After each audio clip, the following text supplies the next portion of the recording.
रहीम अस्सलाम वालेकुम। Online classes में हमारा टॉपिक चल रहा है मैट्रिक्स ऑफ लीनियर ट्रांसफॉर्मेशन के बारे में। कल तक हमने किया था कि हमें लीनियर ट्रांसफॉर्मेशन अगर गिवन हो और हमने उसका करस्पॉन्डिंग मैट्रिक्स फॉर्म करना हो तो किस तरीके से फॉर्म करते हैं। आज अगर हमारे पास मैट्रिक्स गिवन हो और ट्रांसफॉर्मेशन फॉर्म करनी हो तो फिर किस तरीके से करते हैं, उस टॉपिक को डिस्कस करते हैं। क्वेश्चन हमारे पास है, द एग्जाम्पल है पहले, the matrix of linear transformation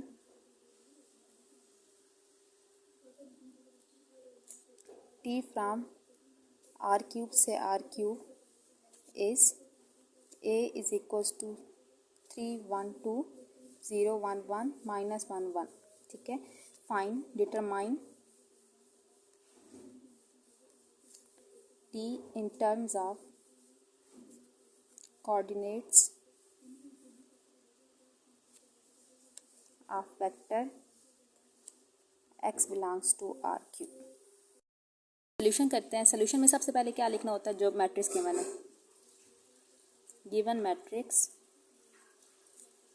is A is equals to 3 1 2 0 1 1 minus 1 1 1।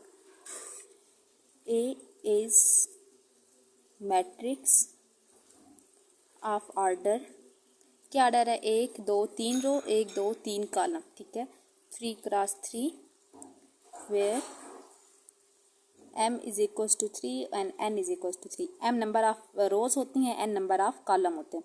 अब जितने नंबर ऑफ कॉलम होते हैं ना, आपने x उस मतलब डायमेंशंस का लेना है। अब नंबर ऑफ कॉलम कितने हैं, 3 हैं, तो हमारे पास जो x स्मॉल x की डायमेंशन आएगी वो हम लेंगे x1 x2 x3।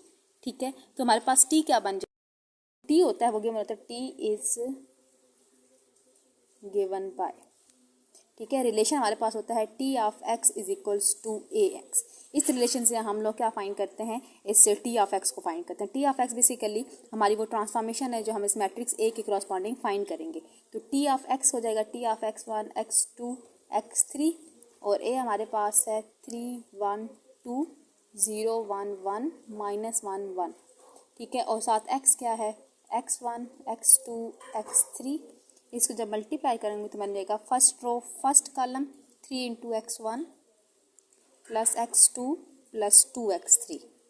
Second row first column 0 x1 x2 x3। Third row first column minus x1 x2 plus x3।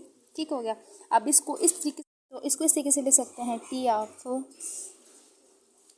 x1 x2 x3, sorry यहाँ पे भी ना इस मैट्रिक्स को यूं करके लिखें, T of x1 x2 x3 करके ये हो जाएगा। T of x1 x2 x3 is equals to, पहली रो का पहला कोऑर्डिनेट बन जाएगा x1 plus x2 plus 2 x3, comma second coordinate है x2 प्लस x3 और थर्ड कोऑर्डिनेट है minus x1 plus x2 plus x3। ठीक हो गया, ये हमारी रिक्वायर्ड ट्रांसफॉर्मेशन है। इस तरह के एक और क्वेश्चन कर लेते हैं। एक और क्वेश्चन हमारे पास एक्सरसाइज 6.24 का क्वेश्चन नंबर 2 है। क्वेश्चन हमारे पास है 6 -1 1 2 1 3। इसकी हमने ट्रांसफॉर्मेशन फाइंड करनी है। ठीक है, इसकी ट्रांसफॉर्मेशन फाइंड करने के लिए कहेंगे, हम लिखेंगे ए इज मैट्रिक्स ऑफ ऑर्डर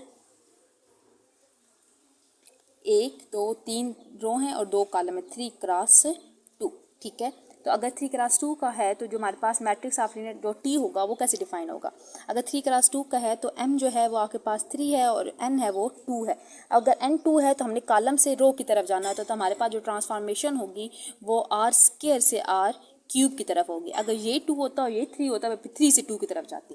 ठीक है, अगर आपके पास m 3 है और n 2 है तो ट्रांसफॉर्मेशन कॉलम से रोज की तादाद की तरफ जाती है, तो आर स्क्वायर से आर क्यूब की तरफ जाएगी। इज डिफाइंड बाय या given by T of X is equals to A X. अब हमने x डिफाइन करना है, x क्या होगा, x आपके पास कॉलम की तादाद कितनी है, 3 है, तो x भी हमारे पास क्या होगा, 3 ही वाला होगा। ठीक है, मतलब आपके पास सॉरी कॉलम की तादाद कितनी है, 2 है, तो हमारे पास इसके कोऑर्डिनेट कितने लेने हैं, x1 और x2 लेना है। तो now T of x is equals to A X. T of x की जगह x1 x2, a की जगह 6 -1 1 2 1 3 और x की जगह x1 और x2। इनको मल्टीप्लाई करते हैं। मल्टीप्लाई करेंगे तो बनेगा T of x1 x2 equals to first row first column 6x1 minus x2 x1 plus 2x2 x1 plus 3x2। इसको लिख सकते हैं T of x1 x2 equals to first coordinate 6x1 minus x2 x1 plus 2x2 x1 plus 3x2 as required. इस तरह से questions हैं, पहले मैंने करा दिए। इसका सेकंड और थर्ड पार्ट जो है ये आप लोगों ने अपने होमवर्क में सॉल्व करना है। इसका स्क्रीनशॉट यहाँ से ले लीजिएगा। इन दोनों क्वेश्चंस को आपने अपने होमवर्क में सॉल्व करके साथ भेजना है। ठीक हो गया। इस क्वेश्चन हमारा है कि अगर हमारे पास ट्रांसफॉर्मेशन गिवन हो, ठीक है, अगर वो कहे कि इस ट्रांसफॉर्मेशन से आप मैट्रिक्स तो फॉर्म करें ही करें, लेकिन मैट्रिक्स कैसे फॉर्म करें, बेसिस को यूज़ करके, और हमें साथ बेसिस भी मेंशन कर दें कि अगर ये बेसिस हो, let's say V1 V2 V3, जैसे हम खुद लेते हैं ना E1 E2, अगर हमें बेसिस भी प्रॉपर गिवन हो और ट्रांसफॉर्मेशन भी गिवन हो, कहे कि मैट्रिक्स फॉर्म करें with respect to the basis भी, ठीक है, तो हम कैसे फाइंड करेंगे। कुछ इस तरीके से क्वेश्चन करते हैं। क्वेश्चन की स्टेटमेंट लिखते हैं। पहले क्वेश्चन है let t from r cube से r की power 4 be the linear transformation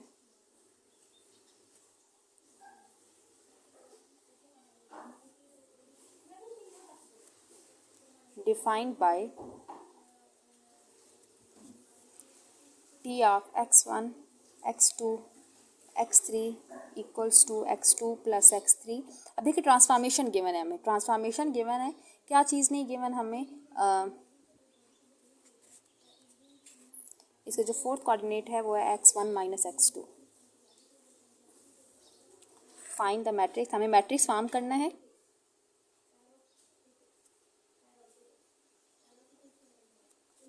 t with respect to base b is equals to v1 v2 v3 for r cube and base, ये सारी statement है। Base e is equals to w1 w2 w3 w4 for r raise to power 4 where v1 अगर आपके पास हो 1 1 0, v2 अगर आपके पास हो 1 0 -1, v3 अगर आपके पास हो 0 1 0, w1 अगर हो 1 -1 0 0, w2 अगर आपके पास हो 1 0 1 0, w3 है 0 1 0 0, w4 है 0 0 1 1। ठीक हो गया।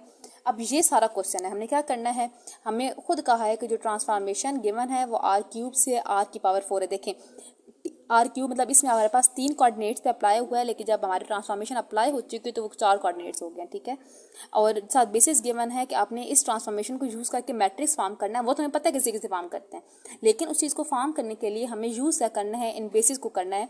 r क्यूब की 3 बेसिस भी गिवन है और r की पावर 4 की भी 4 बेसिस हमें गिवन है। ठीक है, अब हम क्या करते हैं, इसको सॉल्व करते हैं। तो सोल्यूशन में लिखते हैं, मैं किसी एक के लिए कराऊंगी, ठीक है, मैं V1 के लिए करा दूंगी, V1 और V1 के लिए। तो बेसिकली मैंने टी ऑफ V1 करना है, टी ऑफ V2 करना है, टी ऑफ V3। मैं V1 के लिए सेम पूरा कराऊंगी, आप V2 और V3 के लिए खुद से करेंगे। ठीक हो गया। तो इसको ध्यान से समझिएगा। आपके पास क्वेश्चन है, फ्रॉम द डेफिनेशन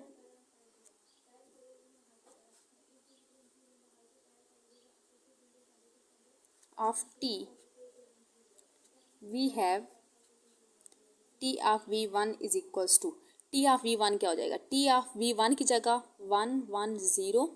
अब T of x1 x2 x3 ये है, T ऑफ 1 1 0 क्या हो जाएगा, जहाँ जहाँ x1 है वहाँ 1, जहाँ जहाँ x2 है वहाँ भी 1, और x3 की जगह 0 लगा देंगे। तो ये बन जाएगा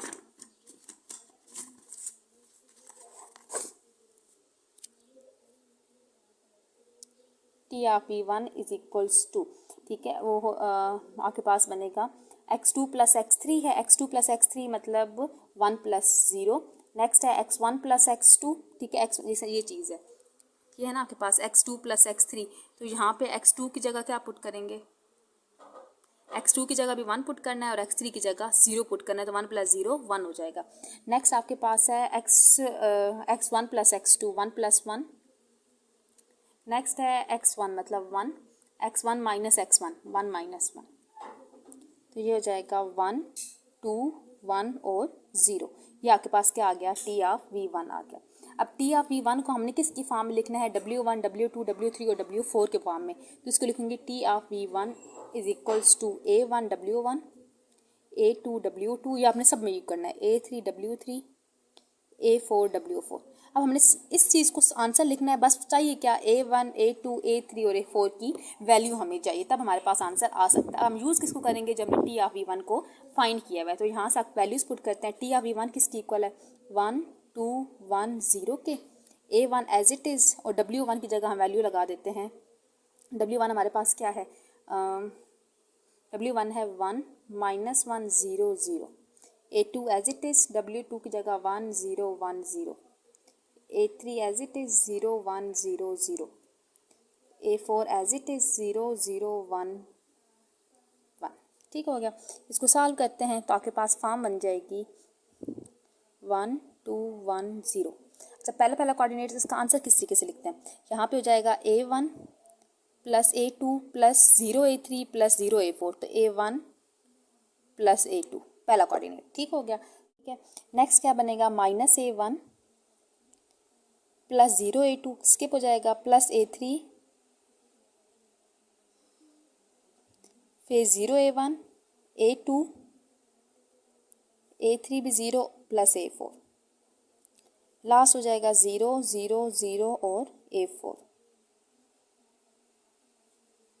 ठीक है, ये हमारे पास क्या बनी है, ट्रांसफॉर्मेशन बनी है। अगर हम देखें कि दो आपके पास ऑर्डर पेयर अगर बराबर हैं, तो फर्स्ट कोऑर्डिनेट फर्स्ट के बराबर है, दूसरा दूसरे के, तीसरा तीसरे के, तो यहाँ से हमारे पास क्या बन जाता है,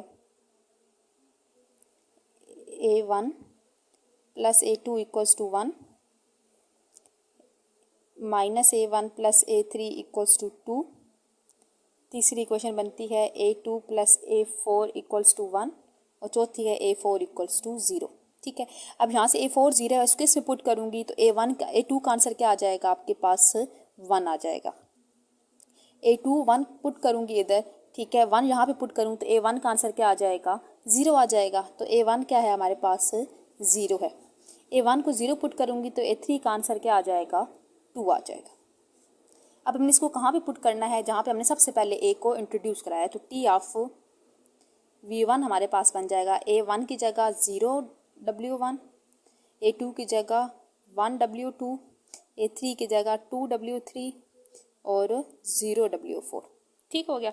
अब ये टी ऑफ V1 तो निकल आया। सिमिलरली टी ऑफ V2 निकालेंगे।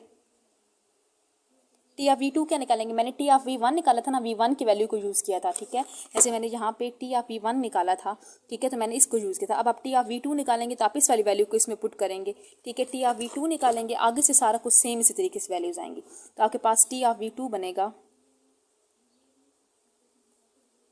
-W1 + 0 W2 + 0 W3 + W4, और इसी तरीके से टी ऑफ V3 क्या बन जाएगा, टी ऑफ V3 बनेगा 0 W1 W2 W3 - W4। ठीक हो गया। इसी तरीके से अब आपके पास जितनी भी टी ऑफ V1 निकल आया, टी ऑफ V2 निकल आया, टी ऑफ V3 निकल आया, अब हमें क्या चाहिए, हमें मैट्रिक्स फॉर्म करना है इन बेसिस को यूज़ करके। हमने बेसिस के साथ मैट्रिक्स ट्रांसफॉर्मेशन तो बना ली है, लेकिन हमें क्या चाहिए, मैट्रिक्स फॉर्म करना है, तो हम लिखते हैं the matrix A of t with respect to base says is given by A = 2। अच्छा, अब पहला कॉलम क्या बनेगा, आपके पास 3 ट्रांसफॉर्मेशन है, एक ये है, एक ये है और एक ये है। ठीक है, टी ऑफ V1 में है 0 1 2 0, ये मैं इसको कॉलम फॉर्म लिखूंगी 0 1 2 0। सेकंड है आपके पास -1, तो यहाँ से सेकंड हमारे पास बना है -1 0 0 1। थर्ड बनेगा 0 1 1 -1, ये आपके पास क्या है, required matrix of transformation with respect to basis है। इसके साथ रिलेटेड क्वेश्चन है एक्सरसाइज 6.4 का क्वेश्चन नंबर 4। इसको आप लोग खुद प्रैक्टिस करेंगे, जहाँ से कोई मसला आएगा आप लोग डिस्कस कर लेंगे, ठीक है। क्वेश्चन नंबर 4 है, बेसिस गिवन है, इसके विद रिस्पेक्ट आपने पूरा फॉर्म करना है। क्लियर हो गया? जहाँ तक कोई भी मसला है तो आप लोग डिस्कस कर लें, ठीक है। ये आपने कंप्लीट करना है। क्वेश्चन नंबर 2 आपको पहले मैंने दिया हुआ था, ठीक है। क्वेश्चन नंबर 1 एंड 2 वो आप लोगों का होमवर्क है। क्वेश्चन 3 हो गया और क्वेश्चन नंबर 4 होगा। कल इंशाल्लाह हम क्वेश्चन नंबर 5 और क्वेश्चन नंबर 6 को डिस्कस करेंगे। अल्लाह हाफिज़।